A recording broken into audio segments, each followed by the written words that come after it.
Mm. This time we're very honored to have invited Helena Cox, art curator at the University of York, to be the speaker and share some wonderful and interesting topics with us today. The title is Invisible Museum Communities, Curating in the Digital Age, which also joins ICOM's International Museum Day sub-theme, Digitalization and Accessibility. Helena works with more than 25,000 university art collections and has been engaging with different audiences through both traditional methods and new practices, such as digitalization and social media. So it's going to be a really good opportunity to hear about her work as a curator and what it's like to work with new media.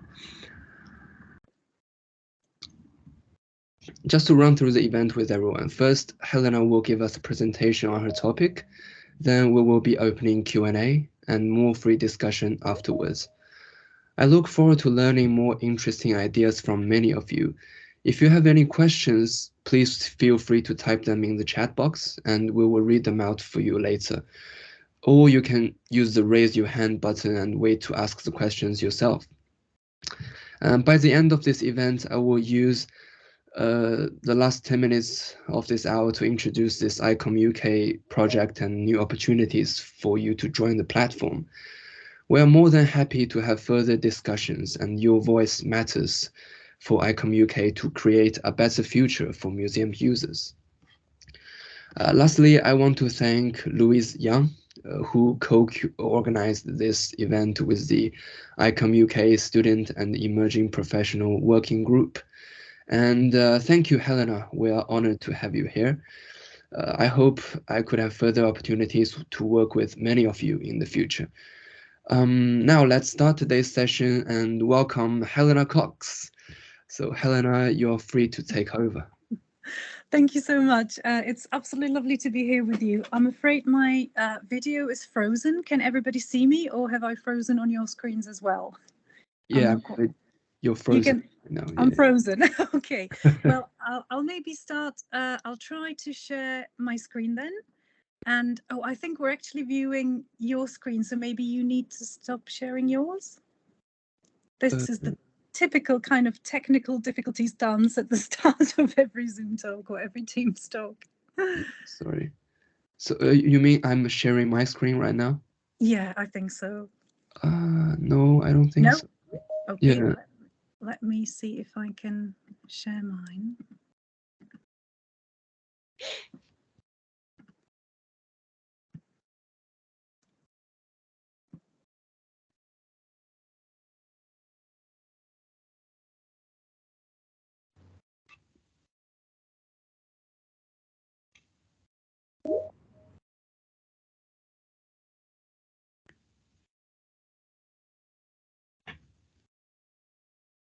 I'm afraid I had to leave the meeting to come back in it, but I think it has restarted it. So here I am. I'm absolutely delighted to be here with you. Can you all see me and hear me? Is that okay?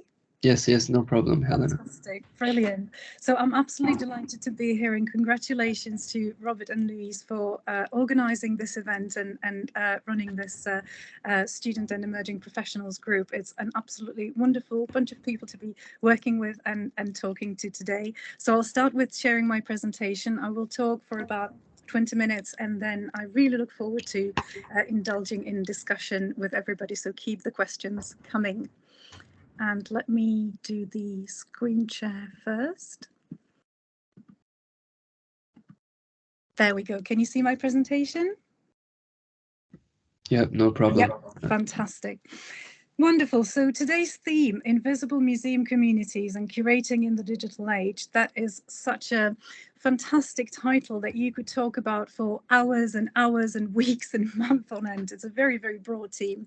So I've decided to ever so slightly hijack this theme, this theme, and talk about the University of York art collection, where I'm currently working as a curator, because it's a collection that isn't very much known, and use it as a case study of what we are doing and plan to be doing with the collection in the future as well. And hopefully this will raise some points points for discussion that we can then indulge in after my talk. And just to start with, I would like to tell you a bit about my background. So although I work with the university collection at the moment, my background is in classical museums. So I come from Prague in the Czech Republic, where I worked in the National Museum, and I worked in a Japanese art and craft collection. That's where I oversaw more than 25,000 items, collection items. Then I moved to Britain, and I worked in Beverley Art Gallery in East Yorkshire, which I will touch upon as well, working with mainly Victorian and Edwardian art. And as of this January, I'm absolutely overjoyed to be the inaugural curator at the University of York. And a lot of my talk will be about the fact that we're really starting something completely new here at the University of York with this art collection. So let me go straight in. So just to start with, so that you know, in case you don't know much about the University of York, it's a collegiate research university established in 1963, and the 60s are really important for the university because they have inscribed themselves very beautifully in the form of architecture at the university. The university is a member of the prestigious Russell Group, and it is situated on over 500 acres of campus outside of the city centre of York. Now, this is really important because one of the large chunks of what we have in the collection is actually a sculpture trail, which is situated outdoors. So the interplay between artworks and architecture is really important to us. And it is important that art plays a central role on the experience of the campus that you have, either as a student or a visitor from outside the university. Now, the University of York collection, it might be so that when you read the annotation for this talk, you were thinking, I wasn't really sure that, I didn't know that University of York actually has an art collection. And this is why my position at the university is so very exciting, because the art collection has actually been in the forming very organically since the 1963, when the university was first established. And what is really exciting, that the ideals of art, merging art with architecture and having art as a central point of the entire life of the university, is something that has been very deeply embedded into the original plans of the university and the vision for life on campus. So ever since the 1960s, there has been collecting activities, and over the years the university have accumulated over 900 artworks, and these are from across all media. The oldest one is actually from 1500s, and it might be so that in the audience we have my wonderful collection assistant Sophie, who has actually dug out this information for me just the other day, so a virtual wave and massive thanks to her. And we also have a sculpture trail, which at the moment has 15, or consists of 15 sculptures that are placed in various places, mainly on our central campus west. We also have a large newer campus east, where one sculpture is located at the moment, but hopefully more will be in the future. And there's loads of different kinds of media in our collection. So we have textiles, we have sculpture painting, various graphic techniques, we have various porcelain, ceramics as well. So there's a lot to choose from. And what has happened during the years was that we were very lucky in the beginning to receive some initial funding, which enabled some really high profile purchases into the collection.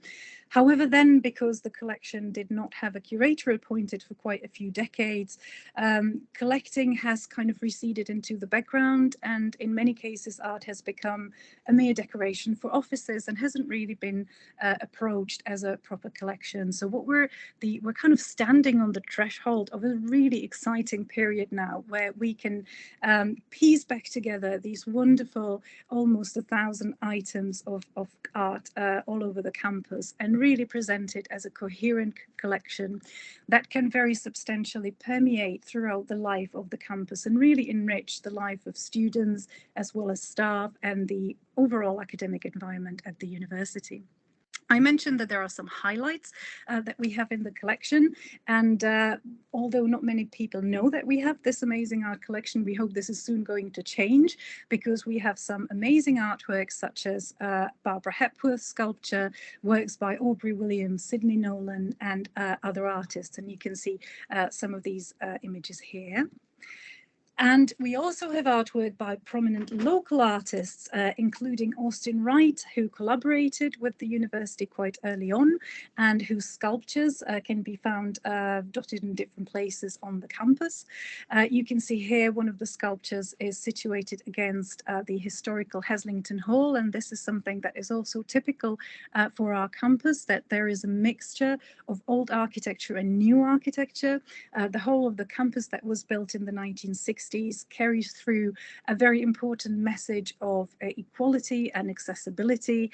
The idea was that you move through the campus and you have your whole world surrounding you in the campus, so everything you need is at hand, and you move very fluently between places of dwelling and places of where lectures take place and the library. So this kind of holistic experience of having all you need very close to you and having artwork to uplift you as you move through the campus is something that is very important to us. And I mentioned the local artists collection, so we're very much hoping to reach out to artists who live in the region and connect to them, and once again become a place where local artists can come to and where they can exhibit their work. And I'm also incredibly proud that just as I joined the university in January this year, we had some really exciting loans going on. So two paintings by Aubrey Williams have been loaned to Tate Britain in London to be part of the exhibition Life Between Islands, which was highly critically acclaimed, and it was absolutely fantastic to be part of this show. We also had our Barbara Hepworth sculpture loaned to the Hepworth in Wakefield, where it joined in for the largest retrospective of the artist to date. So it was absolutely fantastic again to see that the art collection is not here only to uplift our local audiences, but can make a real difference nationally. And I'm bold enough to say internationally as well, because we are getting international loan requests as we speak as well. So I'm very much hoping that this is something that will put us on the cultural map of the world, which I believe the art collection very much deserves. Now, I have to apologize to everybody for this completely egocentric set of images, and the reason I'm sharing these images with you is not so much to force an image of myself onto your eyes, but more because I want to talk about the various forms of engagement which are important for any museum, gallery and university collection, but perhaps even more so for us because we're quite new. So although the university has been around for quite a while, the art collection is like a new entity entering onto the cultural platforms of our region and our country. And what I'm showing you here is that we're very much interested in sharing the news that we're here to engage with all the different strands of engagement with the students, with staff and the academic environment of the university, but also very much reaching out to the public. And this is something that is very different when you're working for a local authority funded museum, for example, or when you work for a museum trust, or when you work for a university collection, because we probably need to put extra legwork into getting the public engaged with our collections. And sometimes sending the message that the campus is actually here for the public to explore as well and to enjoy is something that we have to put extra effort in. And one of the ways that we're wanting to do this is through having a really close relationship with media platforms such as local newspapers. So these are shots from the Yorkshire Post, which is obviously one of the most important papers in the region, but also from the York Press, which is very important in the city of York. This is snippets from the media coverage that we got to celebrate my appointment, which I'm very grateful for. And one of the wonderful things about this was that it gave us a platform through which we could share our vision for the art collection. So reaching out to the public and communicating really clearly the passion with which we want to bring the art collection onto the cultural map of the city and the region and the country. And another thing that I want to mention as well is that the goal for the art collection is to play a pivotal role in the new university strategy, which is called University for the Public Good. This links to what I've mentioned, that we are really keen to get the public to engage with the art collection, and that the whole core of the mission of the art collection is really to connect the full circle, which is from students to staff, academia and public, and also from the super local to the regional, national and international. And that is something that we're setting ourselves to do. So I've mentioned the different strands of engagement, and our talk today should also cover some of the ways of engaging with different sorts of audiences, both in person and digitally. And I will probably get to the digital part of it a bit later. And I want to start with what we've been doing with students in the physical world. Well, we're really lucky, because when I joined the university in January, we had the COVID restrictions have been easing ever since. So that's obviously fantastic that it enabled us to actually do physical work with the collection in person with the students and staff. I've spent the 2 years of COVID working in my previous engagement at Beverley Art Gallery in East Riding of Yorkshire. And we were really lucky to keep working throughout that time as well. And we did what many other institutions have done, meaning switching to online offer, producing videos, creating social media posts and creating digital context. But all the more it was wonderful to start working at the university at a time where meeting up with people in the physical realm was absolutely possible again, and really, really enjoyable. So back to what we've actually done. So we managed to embed a lot of work with the collection into the History of Art and Curating course, which is taking place here at the University of York. And it's one of the very few, if not the only one, which is actually an undergraduate course of curating in the country. So it's a really unique experience. And as part of this, students curate an exhibition of their own. And obviously in the previous years, this happened mainly digitally because of the pandemic. And so this year we had the opportunity to do this physically and bring the real life experience to the curating course. So the students have actually just opened last week a fantastic exhibition called Concrete Opinions, and they worked on it for the 4.5 months that we had since my appointment, and I was absolutely delighted that we could do this work together. And I really wholeheartedly believe that university art collection needs to be there for the students to explore, and that work with the collection, and this can be research but also work experience, curating experience, all of those things are absolutely essential, and that students need to feel ownership of the collection and need to feel that the collection is here for them to work with and to create something special with. So we're also working on a series of student placements and volunteering. These are obviously attractive primarily to students of art and art history. However, we are very open to working with students across all different disciplines, and this could be within the humanities and beyond the humanities. So the art collection can be an amazing opportunity for students from all different areas of research interest to come and explore. And the work experience side of things, experiencing the actual work with the art collection, is an enormous resource of transferable skills. So I'm really keen to make sure that students are in the epicenter of what happens with the collection. I mentioned student exhibitions. We've just opened Concrete Opinions, which I'm absolutely thrilled about. And please do follow us on social media on Art at York, and you can see all the wonderful images from the exhibition. And that brings me to the theme of our social media and of Instagram and Twitter. When we were chatting with Robert and Louise about what I could talk about today, we were talking quite a bit about the social media output and how to find your feet as a new art collection on social media. And one of the fascinating things, I think, is that basically it's a trial and error journey, and I'm delighted that we could established our social media, Art at York, across Instagram, Twitter and Facebook as well.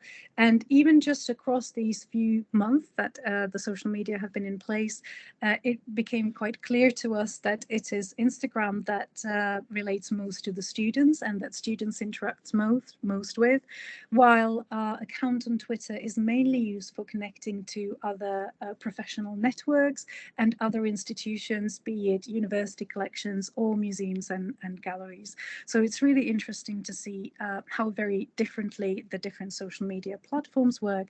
And we've taken the brave and maybe slightly crazy but very enjoyable decision that I will be overseeing the tweeting. So we don't have a separate social media team for the art collection. It's all done in-house, and it's mainly done by me, and sometimes I have input from students, and I have some wonderful student volunteers hopefully who will help me with the social media as well. So that's one way of doing it, of creating choosing a singular voice that then represents the collection.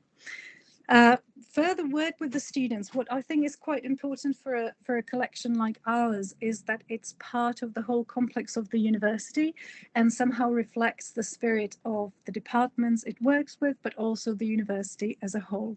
So for quite a few student groups, we have discovered that artwork on campus actually really helps them to rediscover the potential of the campus. Some of our students live on campus. Some of them live in the city centre, and if you haven't been to York, it's an absolutely gorgeous historic city. There's so much to see. And the vibe of the city centre is very different from the vibe of the campus. So it can be really refreshing to actually come to the campus, especially if you come, for example, to see our sculpture trail and indulge in the adventure of finding sculptures on campus and enjoying the whole aesthetics of the 1960s colleges that were built as soon as the university was established. So rediscovering that and enhancing the student experience is a really important part of how the art collection wants to present itself and be part of. We are also working with the well-being teams across the university to join forces and use artwork to enhance student well-being, and we're working on a meditation series linked to the paintings, and looking at different ways that we can use art to bring a bit of relief and a mental uplift to students and staff as well at the university, and also working on ways of translating that into forms that the public can actually enjoy as well. We're also joining up forces with student societies across the campus and wanting to play a role in those. And as I said, it's very important for us that students do feel a sense of ownership of the collection and that their voice really matters. So we are planning student consultation on a series of policies that we need to put in place, and any commissions that we're thinking of for the future, we would like to have student representatives on board so that they can steer our decisions and again have their voices heard. And I mentioned already that we want to work very widely across different departments. And just the other week, I was actually helping with selecting some art projects for biology and environmental studies department. So that is very exciting, especially reaching beyond the humanities, but obviously within the humanities. And because we're talking about invisible communities and curating in the digital age, it's very important that we cover all of the above on our social media. And I would like to propose, and hopefully this might work in the future, to use the social media not merely as a way of advertising what we're doing, but use it as a real hub, as something that can really connect people together. So rather than posting just so that we kind of boast about what we've done, or so that we kind of flash our successes in front of people, I would like our social media, and hopefully it is working that way, as something that brings people together and makes students feel like there is a world of art here waiting for them, that they can join in and that they can benefit through various ways. And that is the kind of tone that I'm trying to introduce in this on our social media channels, hoping that that kind of vibe of accessibility and everyone being welcome is really mirrored through our social media output. Well, I've mentioned that beyond working with the students, it is also very important for us to reach out to the public. And this is where a really interesting twist on the working with social media and our digital output comes into play. So I've mentioned that we have our greatest student output in terms of social media is on Instagram, and that we're also on Twitter in terms of connecting to other scholarly institutions, museums, galleries, and professional networks. But we've actually discovered that Facebook is the best platform for reaching out to the public. And we've done a bit of a fun thing. So we had our library at the University of York has quite a sizable social media following, and they're absolutely acing it on their Instagram and Twitter. And they had an old Facebook account, and they thought we're probably going to ditch this one because there's, nobody's really following it, nobody's interacting with us. This just doesn't work. And so when I was establishing our social media for the art collection, my wonderful colleagues from the library suggested, well, we have this page here, why don't you take it over? And so we took it over, and it came just at a time when the library staff were actually really thinking of just ditching that Facebook account because it was it just didn't deliver. And so we took it over, and I was absolutely blown away by what a positive response we've had. And I'm sharing here very cheekily how some of our posts have actually already broken the record of engaging more people than the previous library account has. And that shows to me that it is really the public that follows the Facebook account and that interacts with our Facebook account, which explains why our libraries didn't have so much luck with it, because the library very much caters for the students and for the university, not so much for the public. So we are actually using some of you might think old-fashioned format of Facebook to reach out to the public. And we have a lot of messages that we need to communicate to the public, starting with the fact that we are here, that the university actually has an art collection, and this art collection is keen to make itself available to the public and help the public benefit from our offer. So we're initiating tours and talks and guided tours of the campus that we're promoting on Facebook. These are all free, so it's not a source of income. It's a way of the art collection serving the local community, and again being the university for the public good, which is the new strategy I mentioned.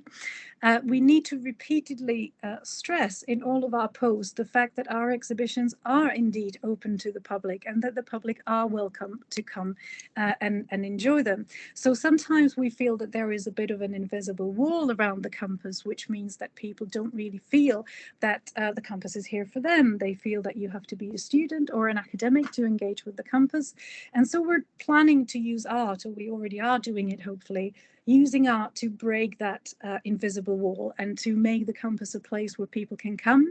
And sometimes when you come on a weekend, you can see, families walking around the lakes, enjoying the artworks.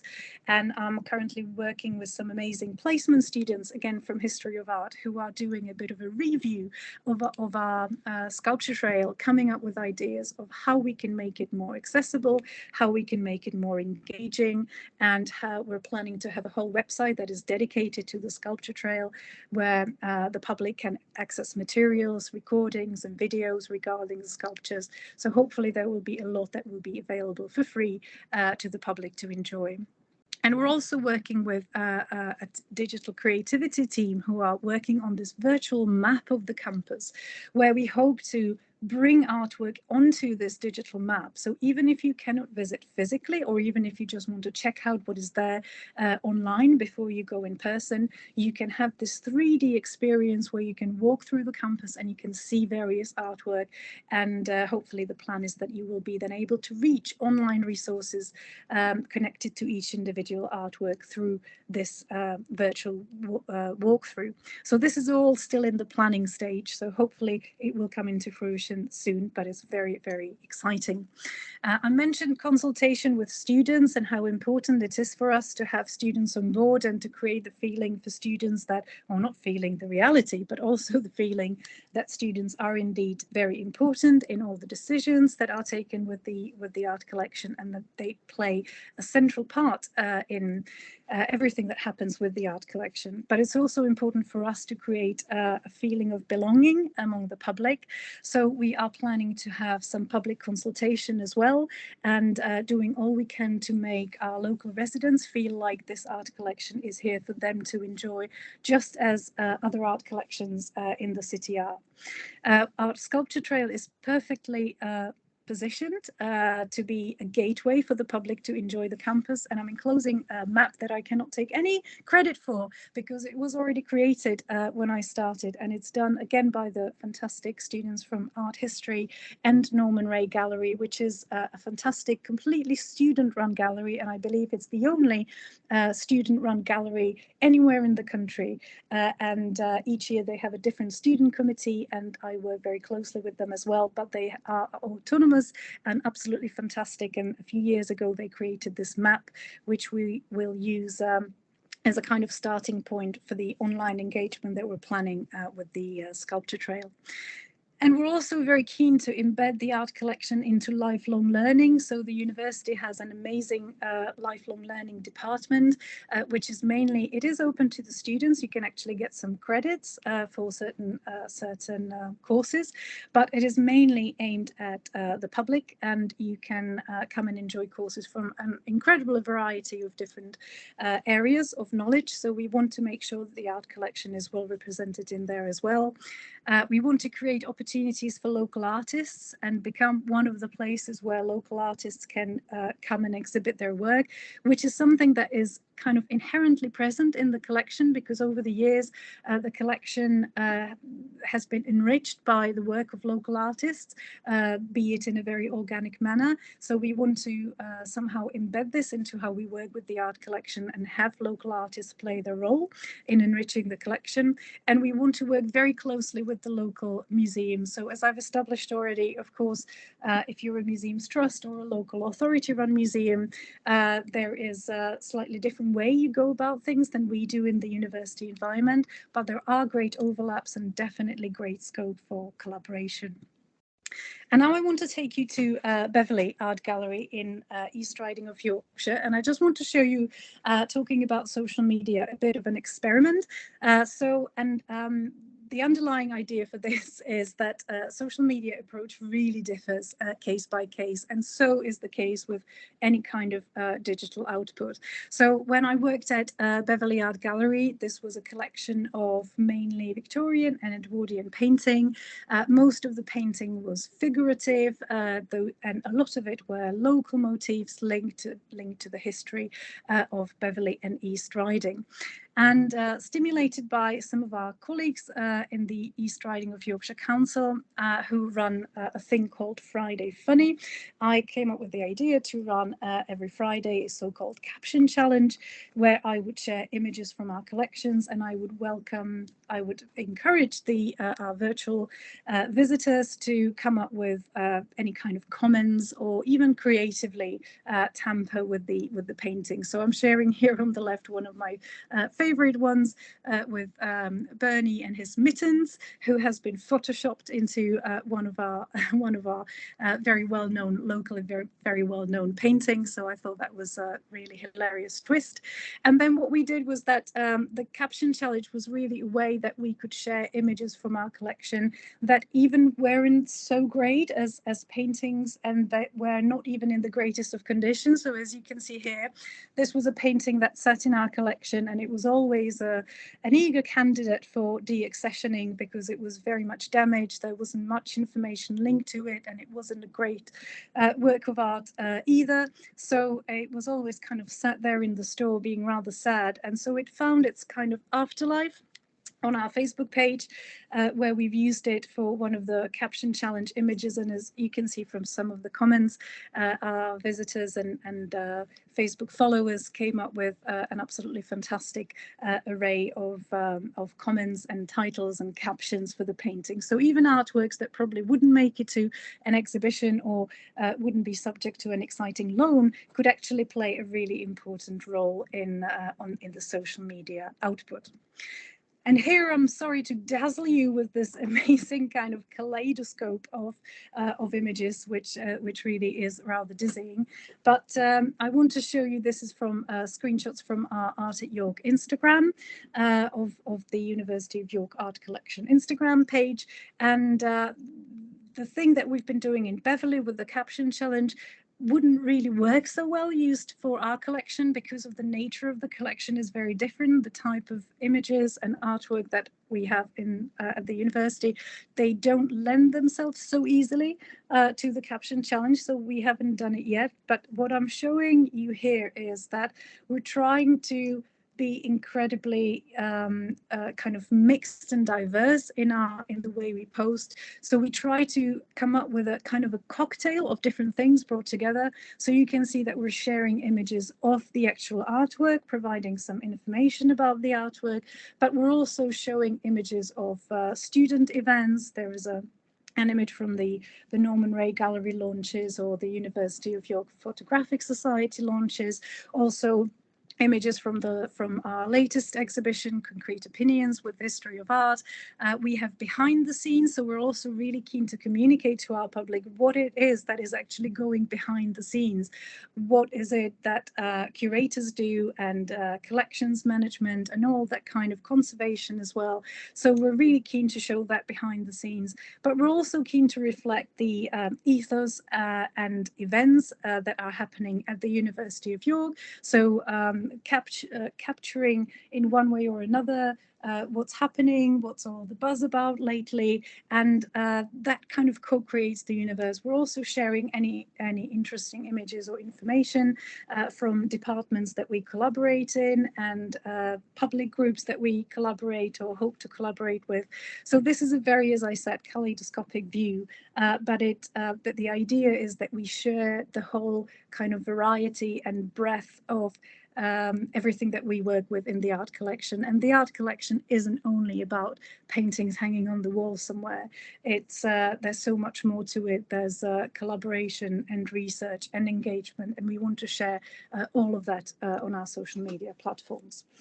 And as I'm getting towards the end of my presentation, I just want to show share some challenges and questions and insights maybe from the different things that I was talking about today.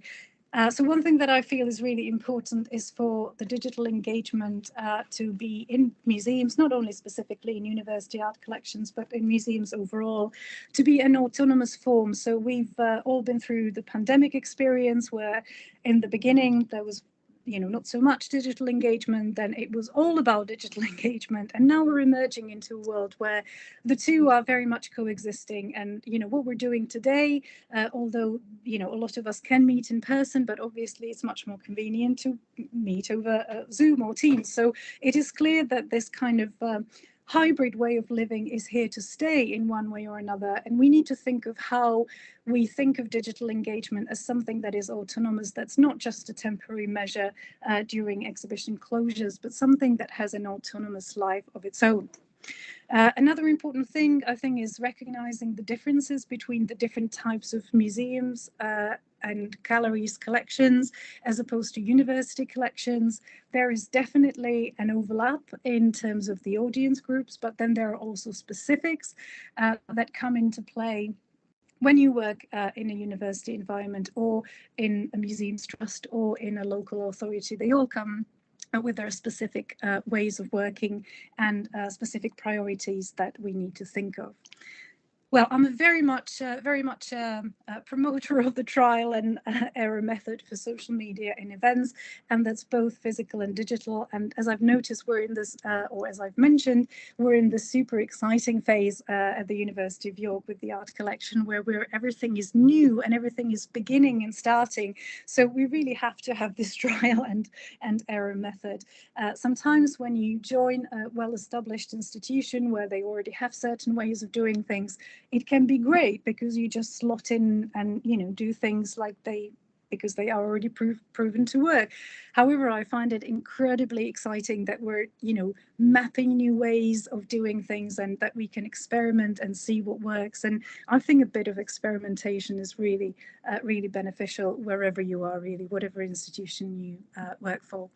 An important thing that I've noticed is that university art collections, digital output and social media also need to reflect the institutional bigger picture. So for us, for example, it's the University for Public Good strategy that is really an important thing that is kind of an idea that is underlying a lot of what we do. I'm also really keen to authentically reflect the personality of the collection and the institution. So I think we are now in the stages where we're identifying what we really are and identifying our unique selling points, so to say, and our character. And it's really important to reflect that in all of our outputs. I've put sustainability down here, which has many meanings. So my original way of interpreting that was the sustainability of our ideals and outputs, despite the fact that we have an annual student turnover at the university. So, for example, the fantastic Norman Ray Gallery that I mentioned, every year their committee changes. So, for example, the University Art Collection can be something that guarantees a kind of sustainable contact throughout these changing committees into the future. But of course, it's also a question of environmental sustainability, and there could be a whole session about that, so I'm not going to go too deeply into it. And finally, also flexibility and openness to demand, and asking ourselves, what do audiences actually like? What do they really actually enjoy? And I've just recently been part of some fantastic discussions with colleagues from across heritage and cultural institutions in York, and we talked at great length about how easy it is for us to, as curators or organizers of cultural activities, to think, oh, we know what our audiences want, and we know how to create an event for this community group or that community group, but very often it's just wishful thinking, and it's very easy to get into thinking that you actually know what to create for this community or the other, and how important it is to be open and flexible and open real dialogues with all your audience groups. And I think I might have gone slightly over, so I want to say goodbye with this fantastic picture from our latest installation of Concrete Opinions, the exhibition at History of Art at York. You can see the wonderful student team behind the exhibition as well. And I'm afraid the curator in the picture just could not contain her excitement about the project. And I hope that this kind of excitement really does permeate through all our outputs and all our digital engagement as well, so that our audiences can see that we're absolutely delighted to be working with them. And that is the end of my presentation. Thank you. Thank you, Helena, for the fascinating talk. I've learned a lot from the projects you've done. They're very interesting and very impressive. So now I believe many of you should have some questions or feedbacks. So as I said, you can type it in the chat box, and and we will read it out for you, or you can raise your hand in the, I think, using the raise your hand logo, and you can ask it for yourself. While we wait, okay, so please, Alexandra, if you could unmute yourself and please go ahead. Hello, first of all, hi Helena, thank you so much for such a wonderful talk. I just wanted to say it sounds like you've done so much in such a short time already. It's incredible. I have a question. Well, I have many questions, but I'm going to limit myself to one. And I'm really interested to know how you feel that the collections works with researchers. So on the one hand, how you think that it can facilitate outputs and impact, but then also what kind of activities you have around participatory research and co-creation. You mentioned the master's program, I think, or is it an undergraduate program actually in curating? And so especially for this forum, it would be interesting to know how you engage with students on these matters, but also ECRs and indeed research active other professionals. Thank you so much. That's a really brilliant question. And you're absolutely right. I think it's absolutely kind of pivotal for the collection to be used for research and to be used as something that generates impacts. And very natural kind of connection that we have already in place is with the History of Art department, which I think, of course, will always be our closest collaborator. However, I would love to see more collaboration across different departments. I've just mentioned the biology and environmental studies that I've just been on a panel kind of assessing some artwork submissions for them, but that really opened my eyes to how much overlap there is and what we're interested in. And I'm interested in making sure that the collection is accessible to different departments so that they can assess what kind of research inspiration could come from it. So from my curatorial perspective, I feel that we need to get as many images and as many artworks out as possible to spark conversations with different departments, and especially, as I said, the non-humanities departments will be great. I'm also already talking to what we call the TFTI in York, which is a lovely abbreviation. Not quite sure what it stands for, but it's the Theatre and Media Studies, I think. So just before I left Beverley Art Gallery, I actually had a project on the go with Hull University theatre students who were using the artwork as a creative prompt for their kind of theatre output, and I would really love something like that to happen at York as well. And I think collaboration with media and theatre studies, that kind of lends itself very much as well. But I'm keen to open the collection to any kind of collaboration with non-humanities, and I think the best way this can happen is to meet up and have conversations about these things and to make the artwork as accessible as possible, because I can't really generate ideas, I can't really suggest research, I think, to especially non-humanities department, because I don't have enough insight into what they do. But I think if I make the artwork available, and if I make myself available in terms of what is possible for us to do together with that openness and flexibility that I talked about, I think there is absolutely no limit to what could be achieved. And this, obviously there's on the practical level, we can always do things like work on commissions of artwork for their spaces, for example, that somehow bring together the research focus from the different departments. I'm especially actually thinking of biology, because they have this amazing kind of big space that I can totally see a big floating sculpture in there. But that's something that I can immediately imagine working on. But I'd love to learn more about the different research specialisms that go on in various departments to see whether that can be anything that they can get from the art collection. I'm sure that there will be. So I'm sorry if it's a bit of a vague answer, but I see kind of no limit to what can be achieved with the art collection. Thank you. And there's another question from the group. I'm sorry I couldn't pronounce the name, but ask that you referred a lot on Instagram and Twitter. I was wondering, what is your experience with Facebook? Which social media channels do you find more efficient in terms of engagement? Well, I think, yeah, please go ahead, Helena. But yeah, I'll be happy to touch up on that. Thank you for that question as well. So we've had, so far we found that the different social media channels really work with very different groups. So from our experience, Instagram really works brilliantly for engaging students and young people, while Facebook is a much better tool for reaching out to the public, and especially through the various regional groups that you find on Facebook. So here in York, there's quite a few groups on Facebook that are centered on the history of the city, promoting, events that are happening in the city. So becoming part of these groups and posting in these groups and saying, by the way, we've got an art collection. Did you know you can come and see this exhibition? That actually seems to be the best way to reaching out to a kind of wider public and local residents rather than students. And Twitter, I would say, is the best place for connecting to various either individual academics and researchers, but also the professional network. So that's a brief answer, but hopefully to the point.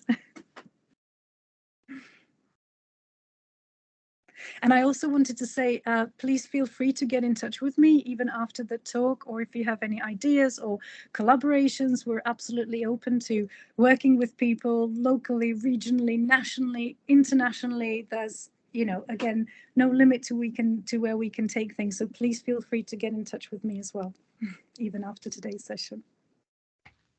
Yes, and maybe Helena, you could also type your email in the chat box if that's okay. Yep, it's there. Yeah. And we have time for one last question, so go ahead, Yifei Pan. Please, if you can could. I choose? I can see a question that I really like, which says, what would you like the collection to look like by 2050? Can I answer that one? Please. Yeah, we can do both. Yeah. So, would you like to answer that one first, or should Pan ask her question first? Go ahead and ask first, and then I'll come to the vision. Yeah. Okay. Hello, Helena. You just mentioned that there's also engagement with students and the public about the well-being part. Is there any specific projects you have that has been going on, especially after the pandemic? Like the pandemic actually promote the process of digital practice, or it slow the process down? Thank you. That's a really great question as well, and a very important one. So I will actually use my experience from Beverley Art Gallery, where we, during the pandemic, we've developed a series of mindfulness meditations based on paintings, and we created a whole playlist which was all aimed at kind of stimulating the audiences to look at the paintings very closely while being guided through the paintings, and each meditation would be about 10 minutes. And at the end of the 10 minutes, when you were, you know, kind of indulged in really slow looking, so it's not necessarily about mindfulness as such, it's more about slow looking, which is something that art historians really need to do anyway, so it's something that was very useful. And so after that kind of period of long looking, you would then hear about 5 minutes recording about the art history of the painting, a bit, you know, about the background of the painting. So that was a really nice thing that we did there. And what we're having talks about here at the university, we recognize the well-being aspect of art as one of the priorities because of, you know, so much stress that students and staff are under, and obviously post-pandemic there's it's not like there's any shortage of very depressing news these days. So we're working with the library, and we're developing a project where we're thinking of bringing together artwork from the collection and artwork created by students prompted by the collection. And we're looking at different places in the library because that's a place where a lot of the students obviously come, and that is potentially also open to the public if they want to come in. So we're working on potentially a display in one of the kind of longer corridors in the library, where the idea is that we bring some artwork from the collection and use them as creative prompts for students, which can then be rotated so the students can be kind of encouraged. And then one of the idea is that we will hold a workshop maybe every month where students can come and create artwork inspired by the collection that will then be put on display. So that's one of the things that we were thinking about. And I'm thinking of various different ways. There's a lot of places across the university that are designed to be places where you come to relax. So we're thinking of bringing out artwork to these places and providing resources for people to try things like long looking or meditation, very much inspired by what the Manchester Museum and Gallery, Manchester Art Gallery, how they approached the theme of well-being in art, which is highly inspiring for us. Thank you. And if I can just very quickly then come to the 2050 vision, because I think that will be a really great way to finish. So thank you for that question. So my vision is, I'm really kind of buzzing with excitement talking about this. So ideally, I would love the university to get a purpose-built gallery or a space that is repurposed to be a permanent gallery, where we can hold exhibitions that would both be in-house curated and loaned from outside. So ideally, I'd like to see, you know, every year us producing 1 or 2 exhibitions based on the university art collection, but also having the chance to bring in exciting touring exhibitions or collaborations with contemporary artists. I've already got a few artists lined up that I would really love them to work with, again, prompted by the art collection, but creating new work.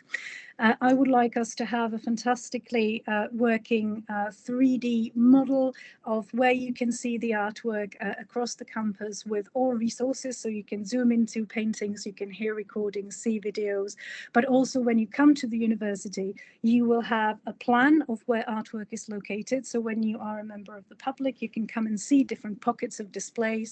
And I would like us to have a unified signage. So when you come to the university, every artwork that you encounter has kind of clearly indicates that it's part of the collection, so that the collection really has a fantastic presence throughout the university. And I would like the art collection to collaborate with every single department, obviously very closely with art history department, which is just like mental and emotional twin, but also working with across various departments, so that the collection is being researched by researchers and has impact, contributes to REF, but also is giving work experience to student. I would like us to have a database and storage that is cutting edge. The collection will be accredited. We will have fantastic collection care, hopefully overseen by my wonderful colleague Sophie.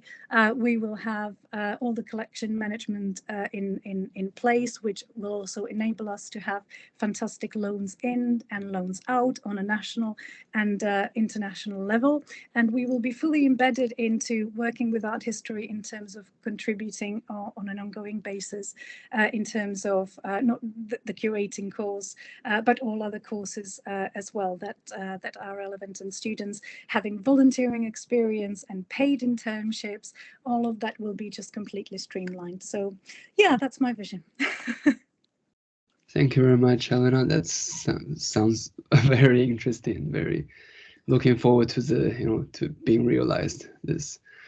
And I know it's coming to an end for the 1 hour, but because I still encourage everyone, if you are free, just to stay online, because another important part of this event is that I want to encourage more discussion among our group.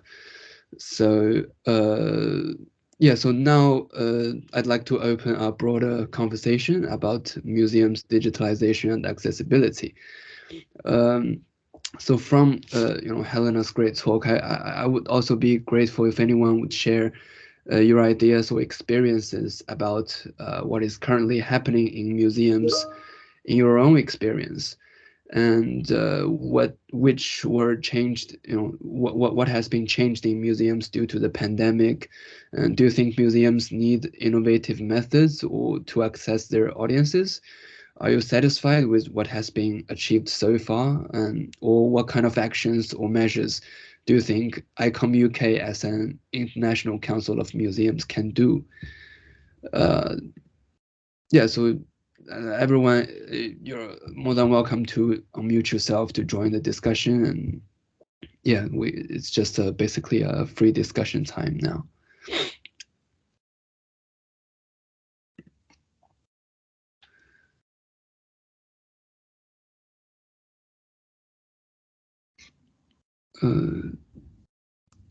Please, Louise, just unmute yourself and we can just have a discussion, or you can share some of your ideas with the group.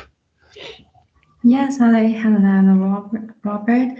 I think I will be the first to ask some question, or anybody. I saw a lot of professional people online, and maybe any of you can share some ideas. So my opinion and also question is, maybe we really need some alternative ways, because the contemporary art environment is really dynamic and also is changing all the time. So I'm very glad that like in the scale of university collections, we got a lot of alternative way, although we're not really known to get a very professional storeroom, or it's not professional exhibiting house, but we still can develop a lot of dynamic way to engage our community and audience.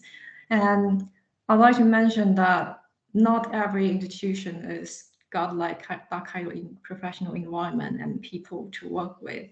And most museums that will cooperate, like even in the very initial stage, or some institution, they got dynamic or different purpose to engage in contemporary art. So I'd like to know if any of you have interesting cases or some special practices can share with our audience today? Thank you.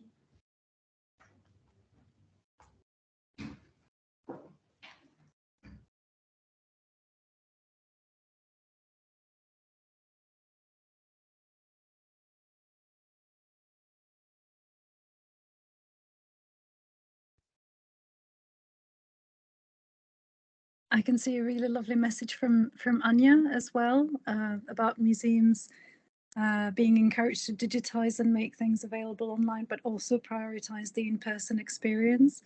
And I would maybe like to add to that I really think that it's what the pandemic showed everybody is how irreplaceable the in-person experience is.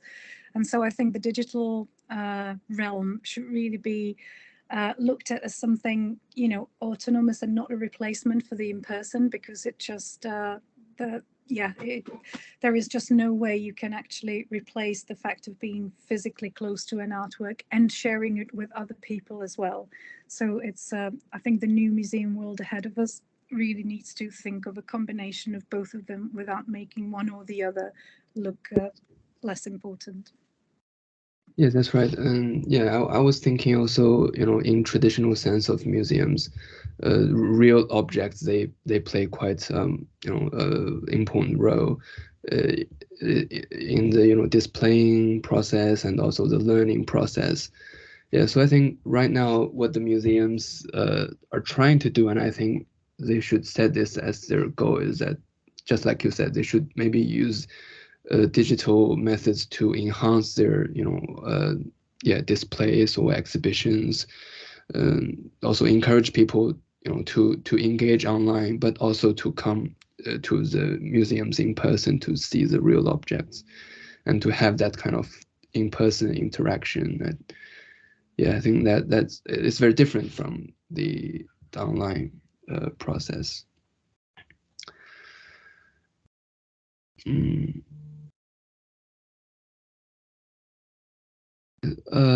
Yeah, so maybe because the time we said initially set is already ended actually.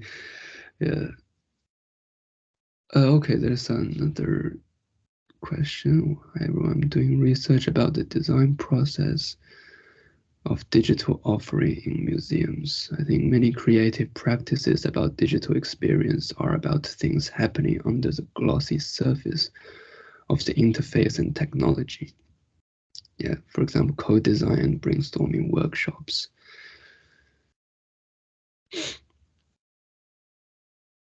Yeah, I think that's one of the, also that, you know, what the digital and our everyday life are interacting, one of the process. Okay, so I think maybe it's time to sum up. So thank you all again for so many wonderful discussions and ideas, and thank you, Helena, again for bringing many thought-provoking topics to the group. Our time isn't even enough for this. And I want to thank everyone for coming to the second event. And our next event will be on the 6th of July, so that's 6 weeks from now, and hope to see many of you guys then. And finally, I want to just take a moment to introduce this new ICOM UK student and emerging professional event again. So this is a new project to bring people together, and we would like to engage more with the younger generation from the museum and cultural sector. We hope to build a stronger community where we can also develop projects working with interdisciplinary professions and exploring innovative possibilities of the museum industry.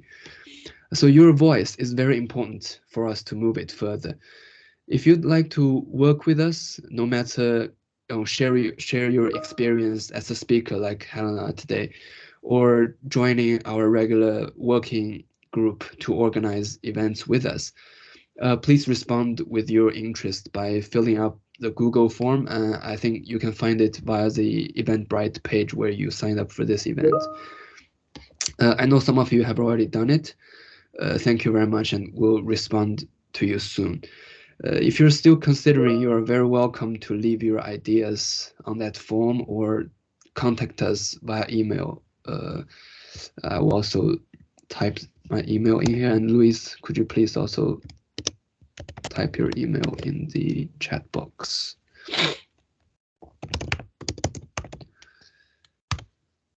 Okay, so this is my email, and also the co-organizer Louise will also type her email in the chat box. And the ICOM UK is very keen to hear student voices, and we have now formed a new official working group under the supervision of ICOM UK.